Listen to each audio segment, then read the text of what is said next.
So I'm really excited to come to you today with no other than Raj Singh, Executive Vice President of the Processor Business Group at Marvell Technologies.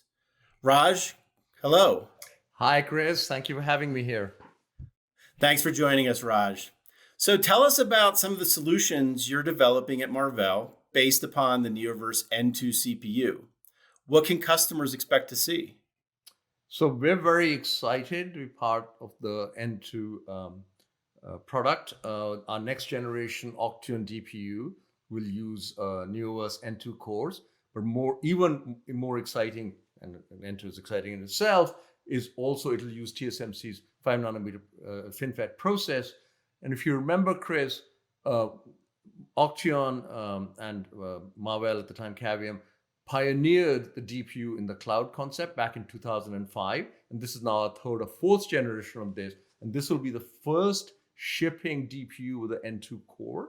The DPU, of course, is a combination of compute mixed with heterogeneous accelerator blocks, things and high-speed I/O, things like crypto and SSL termination, traffic management, in the Octeon Fusion product like baseband processing, DSPs, a complete heterogeneous compute package that's very, very exciting.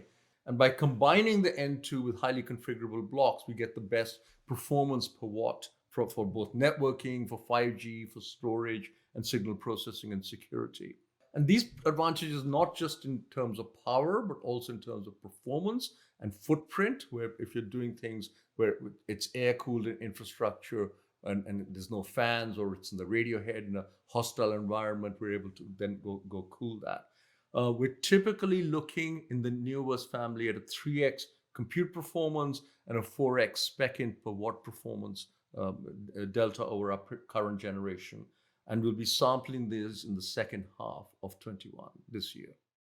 Wow, Raj, that's pretty exciting. A 5 nanometer N2 DPU this year with those kind of performance uplifts. I can't wait to see it. So, when you designed your next generation Octeon family, what were some of the applications you were targeting, and why did you feel like the Neoverse N2 was a good solution?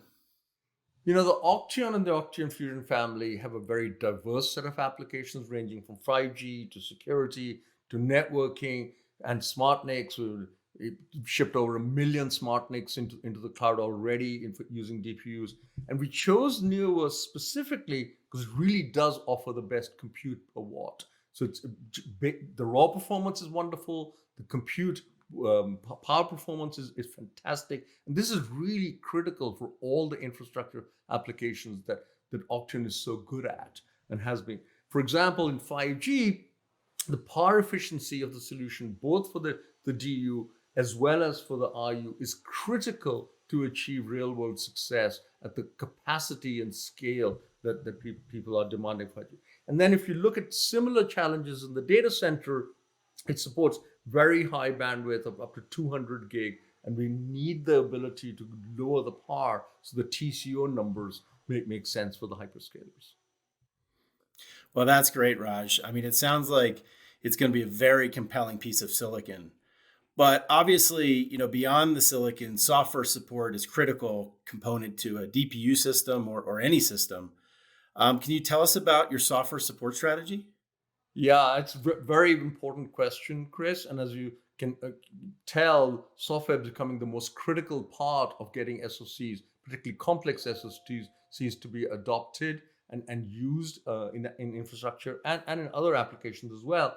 We've been able to leverage both our work for the last 15 or 20 years in software, as well as ARM's ecosystem in software, and then deploy industry standards while taking advantage of the heterogeneous accelerations that we have in our GPUs along with the Neoverse N2.